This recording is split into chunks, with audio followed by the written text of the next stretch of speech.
A paz do Senhor, aqui é o pastor Wagner Santana e hoje dando continuidade às 8 armas do cristão. E aí nós estamos falando agora sobre a Bíblia, é uma dessas 8 armas do cristão. Claro que tem muito mais, mas nós vamos trabalhar aqui com as mais importantes, a qual aqui eu selecionei para nós estudarmos aqui, nós cristãos que estamos com uma grande batalha, grande guerra espiritual, e a Bíblia é uma arma poderosa que você cristão pode usar para poder aí na sua guerra espiritual.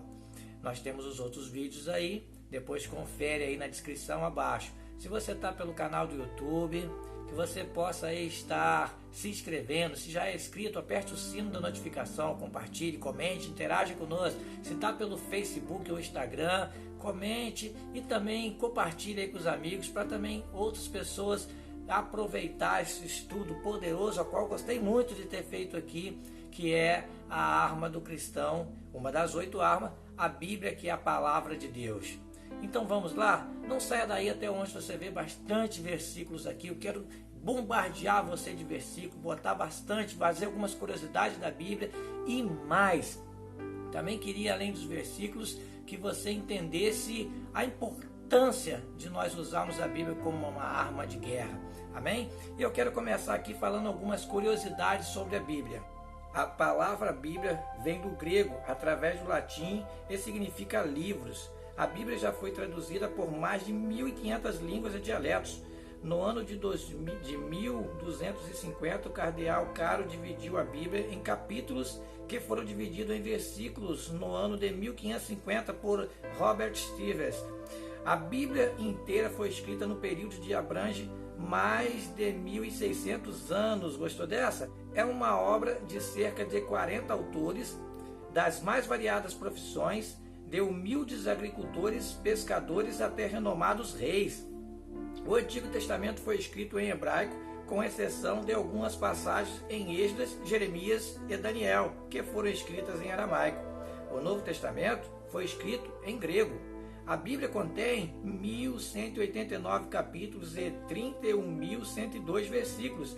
Esther 8, versículo 9, é o maior versículo da Bíblia. Salmo 117 é o capítulo mais curto da Bíblia. Salmo 118 é o capítulo que está no centro da Bíblia. Há 594 capítulos antes e depois do Salmo 118. O versículo que se encontra no centro da Bíblia está em Salmo 118, versículo 8. O Salmo 119 é o mais longo da Bíblia. É um acróstico. Os 176 versículos acham-se divididos em 22 seções do 8º verso, cada uma correspondendo a cada uma letras do alfabeto hebraico. Há 3.573 promessas na Bíblia. A frase "não temas" aparece na Bíblia 366 vezes, uma para cada dia do ano e uma sobra para o ano bissexto. Essas foram curiosidades que eu deixei aí para você. Analisa, pelo menos ficou registrado para você estudar. Tem muitas outras mais, mas essas daí são importantes. E fica aí para nós vermos essa poderosa Bíblia. Como eu falei, muitas coisas para você achar aí. E eu quero ler um versículo dela, que está aqui, ó, 2 Timóteo 3, 16 e 17. Toda a Escritura é inspirada por Deus e útil para o ensino, para a repreensão, para a correção e para a instrução na justiça, para que o homem de Deus seja apto e plenamente preparado para toda boa obra. Então toda a Escritura ela foi inspirada por Deus. Quem escreveu a Bíblia? O dedo de Deus? Não. A única referência que nós temos é lá no Antigo Testamento, que ele escreveu a tábua da lei, que é o Decálogo lá, os 10 mandamentos, né? A segunda também, como Moisés quebrou, ele teve que ele mesmo escrever na pedra, lavar a pedra, aí Deus também foi lá e colocou a escrita, e aí vai. Então a pesquisa analisa aí, mas o resto, até o Pentateuco, que foi os primeiros 5 livros da Bíblia, foi escrito por homens. Moisés escreveu, foi ali revelada por Deus, pelo Espírito Santo, pelo Senhor, e foi inspirada ali, o homem colocou com a inspiração dele. Imagina que com umas revelações, igual quando o homem viu o avião Como é que ele ia botar se não tinha a palavra ferro na época, ainda mais em grego, materiais que ainda não tinha, tecnologia? O que ele viu? Ele botou assim com asas de águia, voava como asas de águia, tinha olhos como fogo, ele estava vendo o farol, as lâmpadas. Então eles colocavam com a inspiração deles, mas foi revelada, inspirada pelo Senhor. E eles botavam ali o que via. E a Bíblia diz que é inspirada por Deus e útil para o ensino, para ensinar, para poder preparar o homem plenamente para toda boa obra. Grandes leis do mundo foi inspirado e colocado ali através da Bíblia, que é a palavra de Deus. Como nós vimos, é o livro mais vendido do mundo, o livro mais lido do mundo. Na minha biblioteca aqui, ó, não tem livro que eu tenho 2, 3 iguais, mas tem a Bíblia, eu tenho várias Bíblias, várias versões diferentes. Glória a Deus! E a Bíblia também foi usada por vários autores. Eu quero ler outra referência aqui para você. Jesus respondeu: está escrito, nem só de pão viverá o homem, mas de toda palavra que procede da boca de Deus. A Bíblia é alimento para nós. A Bíblia, ela nos alimenta. Então Jesus falou assim, nem só de pão viverá o homem, mas de toda palavra que vem da boca de Deus, da palavra de Deus. Às vezes nós corremos tanto atrás de pão, de alimento, mas a Bíblia alimenta nós espiritualmente. Precisamos estar nutridos da palavra do Senhor. Olha que Jeremias falou: quando as tuas palavras forem encontradas, eu as comi. Elas são a minha alegria e o meu júbilo, pois pertenço a ti, Senhor, Deus dos exércitos. Ainda colocou o Senhor ainda como Deus dos exércitos, essa arma poderosa que pertence a um que é o rei dos exércitos, não é? Ele falou, quando eu encontrei eu comi, e ela me satisfaz, ela nutre as minhas necessidades. Não foi que ele falou? Comi, foram encontradas e dá júbilo, pertence a ti essa palavra. Ele reconhecia que realmente a Bíblia precisa ser engolida, comida, nutrida, precisamos nos nutrir. Jesus sabia disso, falou, nem só de pão viverá o homem, mas de toda palavra que sai da boca de Deus. Isso sim alimenta o homem. Glória a Deus. Quero deixar aqui para você também, João 17:17, santifica-os na verdade. A tua palavra é a verdade. A palavra de Deus é a verdade. E olha que arma poderosa você trabalhar com a verdade.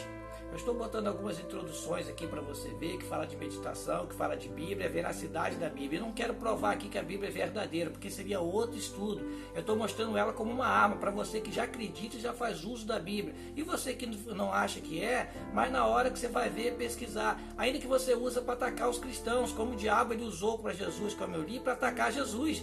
Ele não sei se crê na Bíblia, mas pelo menos não obedece à Bíblia, mas sabe a veracidade, porque ele é muito mais, posso dizer assim, instruído do que nós, pois está aí, é um espírito, não é? É um anjo caído. E ele falou para Jesus, está escrito. Ele falava o que estava na Bíblia. Então ele usou a Bíblia para poder tentar o Senhor. Muitas das vezes os ateus, as pessoas que não acreditam no Senhor, eles vão pegar a Bíblia para querer te enrolar. E se você maneja bem a Bíblia, porque ela é a espada, eu já vou mostrar o versículo, que ela é a verdade, você vai saber se defender, porque com a espada você ataca, mas também se defende. É uma arma de ataque, de defesa, como também de alimento, como eu mostrei aqui, que Jesus falou, nem só de pão. Em Jeremias, eu ouvi a sua palavra e eu comi. Sim, tem que se alimentar da palavra de Deus. Numa guerra, você precisa se alimentar, porque se não se alimentar, como que você vai guerrear? Você precisa estar bem nutrido. Numa guerra espiritual, você precisa ler a palavra de Deus para não ser enrolado por essas pessoas que não vivem a palavra e quer botar ali, segundo as filosofias dele, para atacar você que sabe. E é interessante que você esteja manejando bem a palavra. Muitas pessoas na Bíblia foram escolhidas porque manejavam bem as palavras. Olha essa daqui, ó. Provérbios 35.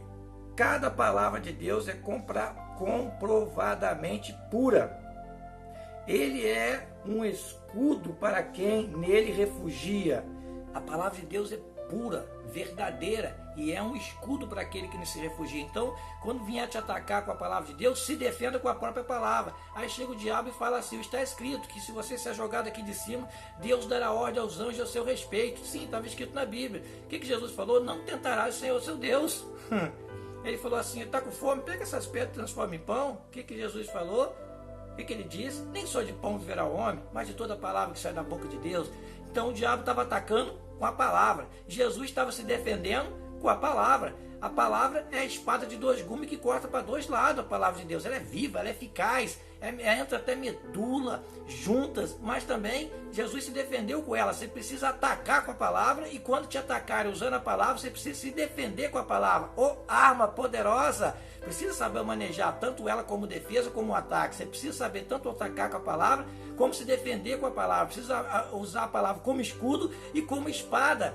Aprenda a manejar a palavra. Como se faz isso, pastor? Como diz o Salmo 1, que você tenha prazer de meditar nela de dia e de noite, não é? Fica lá perto, você vai prosperar, tudo vai bem com você. Você não tem prazer de ficar no meio dos ímpios andando com ele, mas prosperando, usando essa arma poderosa que é a Bíblia como palavra do Senhor. Não é a minha palavra como o fogo? Pergunta o Senhor. É como um martelo que despedaça a rocha? Olha, a palavra de Deus como fogo que consome, que limpa, que queima, que ataca. O fogo na Idade Média era muito usado como arma de guerra. Eles botavam fogo para se proteger, botavam fogo para atacar, botavam fogo para poder espantar o inimigo, não é? Para poder servir como escudo deles, como muralha deles. E a Bíblia falou, não é minha palavra como fogo? Não uso ela como martelo? Por isso que a gente fala pregar, usar o martelo, não é pregar a palavra, usar como martelo. E ele ainda falou assim, não despedaça a rocha, ainda que seu coração, o coração do ímpio, do homem, possa ser duro como a pedra. Eu não acredito, eu não creio, eu não vou.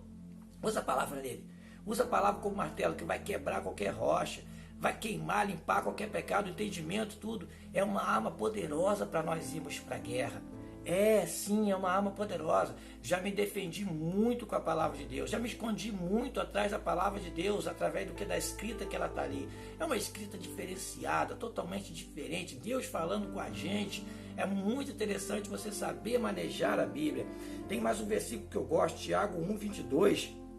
Sejam praticantes da palavra e não apenas ouvintes, enganando vocês mesmos. Meu querido, se é uma arma, não deixa no canto, não. Não é para você deixar no Salmo 91 dizendo aquele que habita nos esconderijos do Altíssimo, ou 1000 cairão do seu lado, o outro. Não, esquece isso. Sabe o que você faz? Usa ela. Começa a ler. Decore os versículos. Sim, começa decorando. Começa assim metodicamente. Lendo.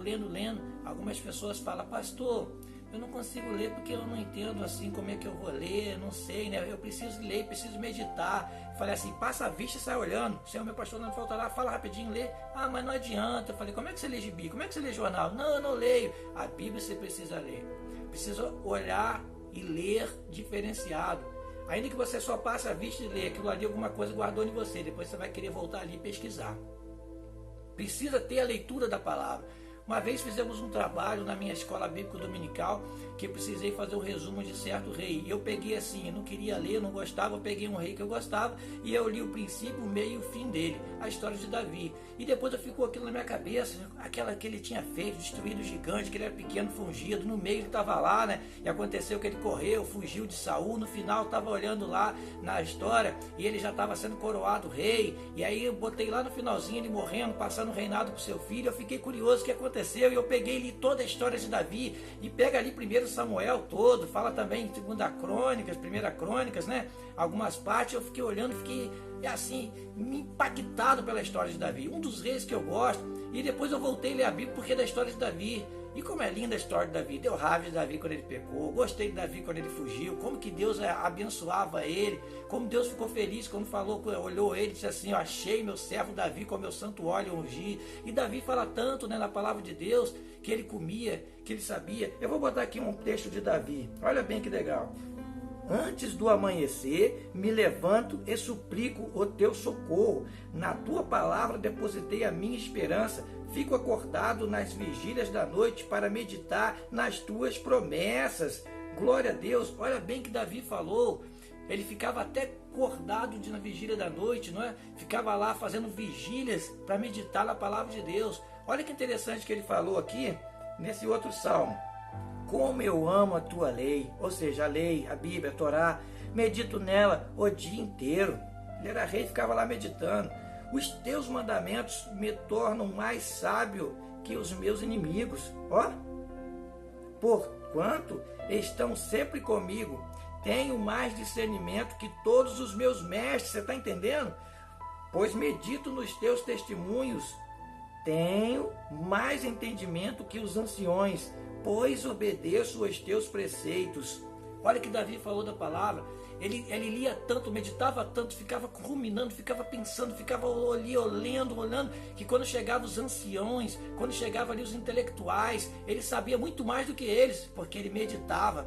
Será que você que é líder, que é pastor, você que é professor, você que nem acredita na Bíblia, quando você lê, você não sente algo diferente, não? Será que até como crítica você não coloca lá para fazer? Mas se olhar direitinho, a Bíblia não é para ser interpretada assim, ela precisa ser sentida. E ele falou assim, não seja apenas espectadores ou leitores, seja praticante. Você precisa praticar o que está ali para você entender a química que tem ali, a espiritualidade que está dentro da Bíblia. Ou que alma que você precisa ter uma conexão com ela. Você precisa comer, se alimentar, viver ela para ela funcionar para você. Porque senão ela não funciona, você tem que ser um só, entender que ela é a palavra de Deus. E eu quero falar dela como espada, pois a palavra de Deus é viva e eficaz, e mais afiada que qualquer espada de 2 gumes. Ela penetra até o ponto de dividir alma e espírito, juntas e medulas, e julga os pensamentos e as intenções do coração. Olha o que Hebreus falou. Rapaz, Hebreus 4:12, ela é uma espada de 2 gumes, corta para lá e para cá. E ela penetra mesmo na divisão da alma, sabe até os pensamentos intensos do coração. É apta para discernir os intentos do coração. Que tremendo! É uma arma, como eu falei para você, espada para atacar, escudo para se defender, fogo para consumir, e precisa ser praticada e vivida, tá entendendo? E é inspirada por Deus, e foi colocada, é a palavra de Deus, não tem dúvida, plenamente é a palavra do Senhor. Usem o capacete da salvação e a espada do Espírito, que é a palavra de Deus. O capacete da salvação, não é? E a espada do Espírito, que é a palavra de Deus. Ela é a espada, está aqui também, Paulo colocou também aqui no livro de Efésios, ela é a espada da justiça. Quem? A Bíblia. Toda vez que você for para a guerra, leva a sua espadinha. Ela você vai usá-la como escudo, não é? Mão esquerda. Se você é destro, vai usar ela na mão direita, a espada. Vai se defender com ela e atacar com ela. Quando os outros atacar você, você vai usar a Bíblia como escudo. E quando você tiver para atacar, você vai atacar não para ferir, mas para curar, para salvar, porque ela é fogo, ela consome, ela limpa, ela cuida, não é? Fogo não é só para consumir, é para limpar, também é para muitas coisas. Então que você possa fazer isso em nome de Jesus. Agora eu vou começar a passar para um outro nível, que é como ela funcionou na mão de muitos autores da Bíblia. Vamos começar lá por trás, eu vou falar apenas 3 referências. Falei de Jesus que usou, atacou e defendeu, e como ela é usada. Quero falar de um jovem chamado Josué. Josué 1:8. Não deixe de falar as palavras desse livro da lei e de meditar nelas de dia e de noite, para que você cumpra fielmente tudo que nela está escrito. Só então os caminhos do Senhor prosperarão e você será bem sucedido. Josué era um jovem, assessor de Moisés desde jovem, desde mansinho, desde pequeno. Moisés subiu no Monte Sinai, ele estava ali esperando. Quando Moisés subia, entrava dentro da tenda para orar, ele estava ali guardando do lado de fora. A primeira vez que apareceu o nome dele foi quando pegou lá, que foi lutar contra os amalequitas. Ele foi na frente para poder lutar, Moisés para orar. E ficou subindo no monte, a distância de 2 tiros de flecha em segurança. E ele foi levar o pessoal para poder lutar e Deus deu vitória para ele. Quando na época dos espias, ele chamava-se Oséias. A Bíblia mostra ele como Oséias, filho de Num. Ele foi um daqueles 2, ele e Caleb, que lutaram, rasgaram as suas vestes, ficaram indignados, porque falaram, se Deus se agradar de nós, nós vamos, Ele vai nos dar a terra que prometeu aos nossos pais. E deu, ele teve o privilégio, entrou na terra, pisou na terra. E aqui, quando Moisés morreu, Deus chamou e falou assim para ele, meu servo Moisés é morto, levante, vai, entra na terra que eu te prometi. Mas Deus falou para ele que enquanto ele respirasse, enquanto ele vivesse, ninguém se oporia a ele, ele ia ganhar tudo, onde botasse a planta do pé seria dele. Que palavra poderosa. Falou, só se esforce, tenha bom ânimo. Mas interessante que falou para ele assim, ó, só não deixe de falar as palavras desse livro da lei, e meditar nela de dia e de noite, para que tudo que você possa fazer fielmente o que está escrito, para você prosperar. Josué, ele se via à risca, ele tinha que ficar olhando aquilo que Moisés escreveu para ele, faça isso, tudo da risca, para ele ser justo e fiel, e Deus não se irá com ele, e ele conquistar tudo que Deus tinha prometido. Era parte dele. Meu irmão, se quiser que tudo vá bem no seu ministério, tudo vá bem na sua vida, tudo vá bem no seu casamento, tudo vá bem no seu serviço, tudo vai bem na sua história, no seu futuro, cumpra fielmente o que está escrito na Bíblia. Não separe. Já viu aquelas pessoas que pregam falando assim, ó, a Bíblia é igual a uma espinha, um peixe. Você pega e come a carne, aquilo que presta você come, que não presta as tripas, as espinhas, você joga para lá. Não existe isso. Jeremias só falou que eu peguei e comi, Deus falou que alimenta o homem. Não tem nada de se jogar fora na Bíblia. Como é que você pode ler e dizer isso serve para mim, isso não serve? Não existe isso. A Bíblia é a verdade, tudo que está aqui é sério, é verdade, é aqui a bússola do homem. Você vai para a guerra, você tem que levar essa arma que é a bússola, que vai te mostrar o caminho, vai dizer onde está o inimigo, o que você tem que fazer para vencer, porque o seu maior inimigo, está aí os 3 inimigos do homem, procura só na descrição, olha nos outros vídeos que está aí pelo canal no YouTube, os 3 inimigos do homem, o mundo, a carne e o diabo. Você quer acusar o diabo, quer acusar o mundo, mas a sua carne é o seu maior inimigo, é ou não é? Então você precisa estar olhando como se vencer a carne. É poderoso, você tem que meditar na Bíblia, usar ela para você chegar no seu objetivo. E Deus falou para Josué, medita nela de dia e de noite para que tudo possa prosperar. Você viu que Davi prosperou, Josué prosperou, Moisés prosperou. Glória a Deus, não pode, tem que seguir a Bíblia, que é a palavra do Senhor. Eu quero falar outra referência aqui de Davi, quando os filisteus roubaram a Arca da Aliança e levaram. Depois ele chegou e se fortaleceu, ele foi lá e buscou. Não foi no tempo dele que chegaram e roubaram, mas ele pegou e falou assim, como que trouxeram a arca para cá? Eles botaram num carro de boi novo e trouxeram. Ele preparou a carruagem de boi, colocou a Arca da Aliança e levou com festa todo mundo, chamou os reis. Ele, Saul e Salomão foram o único que reinaram em todo Israel. Mas quando chegou no meio do caminho, passou assim no buraco, numa pedra, e Uzá foi lá, encostou e foi ali queimado porque encostou na arca, porque não podia encostar, só os levitas. Davi temeu muito, se irou, mas ficou pensando, e agora? Ficou com medo do Senhor. Essa arca é muito poderosa. Aí deixou na casa de Obed-Edom. 3 meses depois ele se preparou e falou, o que está escrito? O que acontece? Como é que tem que ser carregada a arca?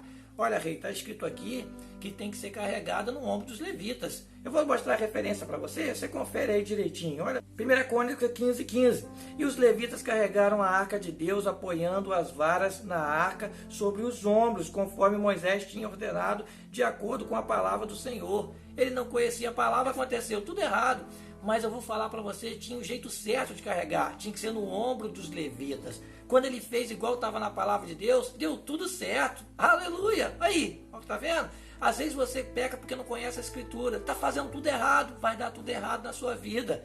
Mas nós temos uma bússola, nós temos aqui um mapa, é a Bíblia que vai nos levar até Deus, é o mapa do tesouro. Tesouro, a cidade celestial com as ruas de ouro, o muro de jaspe, a Bíblia vai fazer você chegar até lá. E aí quando ele botou do jeito certo, deu tudo certo, levou, botou até no palácio, confere todo o versículo e vai olhar que ele não sabia, mas quando soube, funcionou, porque tem um jeito certo de fazer as coisas. E quando não tem a Bíblia? E quando se perde a Bíblia? E quando não se acha a Bíblia? O que acontece? Vou botar outra referência para você, que a arma poderosa é a palavra de Deus. 2 Reis, capítulo 22, versículo 8 e também do 11 ao 13. Acompanha só. Então disse o sumo sacerdote Ilquias ao escrivão Zafã, achei o livro da lei na casa do Senhor. E Ilquias deu o livro a Zafã, e ele o leu.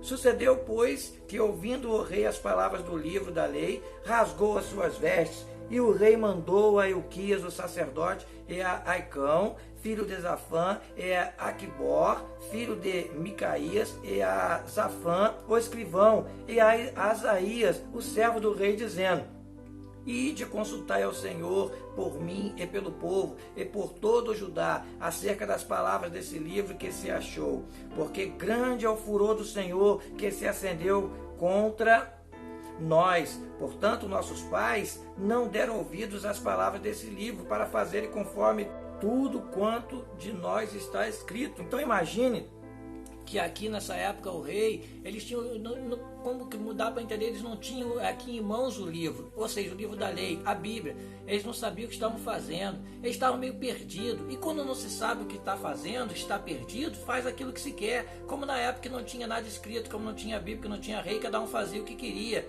Mas espera aí, eles acharam o livro e foram ler. E aí o sacerdote Ilquias leu e levou até o rei. Esse rei é um rei famoso, É um rei que depois que ele leu isso aqui, ele mudou a história dele, o rei Josias.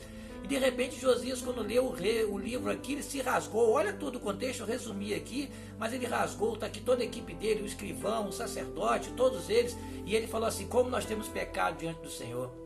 Mas Deus deve estar muito irado conosco, Deus deve estar muito chateado, nós temos errado muito, nós temos feito tudo errado. E aqui diz no livro que a gente tem que ser assim, não podemos adorar outros deuses. E estava tudo que dizia na lei de Moisés, eles estavam fazendo tudo o contrário. E agora eles caíram na real, não era para nós fazermos isso.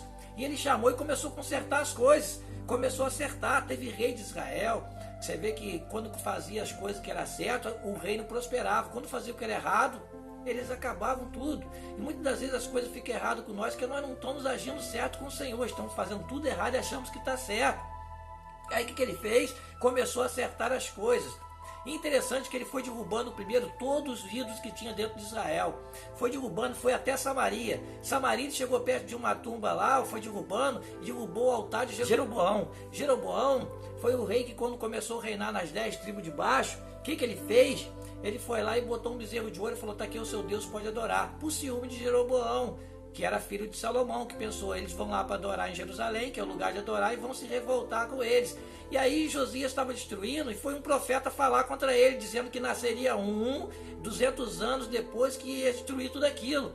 E a tumba dele estava ali, aquele que foi comido pelo leão. Interessante, pesquisa essa história, olha só que interessante. Josias, de quem é essa tumba? Eles foram pesquisar e falaram, essa aqui é o profeta que profetizou que ia chegar você, Josias, está falando de você, o rei, o que você está fazendo. Ele falou, não mexe dela, não tocou ali na tumba.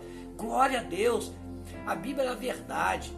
A Bíblia você pode até não acreditar, mas é a verdade, é o que fala as coisas. Antes mesmo de se descobrir que a Terra era redonda, Isaías já tinha falado. Antes de saber do carro, do avião, a Bíblia já mencionava. Pesquise, olha bem, a Bíblia sabe de coisas que você ainda não sabe ainda. Vai revelar coisas ainda que não foi revelada. O livro de Apocalipse realmente são profecias. Então tanta coisa interessante, muitas coisas que você não sabe, a Bíblia já diz. Você pode até não acreditar, mas é o livro dos livros, é a palavra de Deus, é a revelação de Deus para nós. É uma das 8 armas do crente. Estamos botando aí, que é o terceiro estudo que estamos botando nessa noite. Eu não quero alongar muito nesse vídeo, espero que você tenha gostado. Muito obrigado por ter assistido até o final. Espero que você tenha gostado. Se gostou, deixa o seu like aí, compartilha com os amigos, pois eu fico muito satisfeito quando você recebe. Foi muito bem resumido. Falei pouco, mas queria botar bastante versículo para mostrar que é uma arma poderosa na mão daquele que sabe usar, que medita, não é? Se defende, ataca, e que Deus ele gosta que nós meditamos na palavra dele. Então, se você está aí pelos canais, pelas redes sociais, Facebook, Instagram, YouTube, compartilha, indica para um amigo e até o próximo estudo, em nome de Jesus.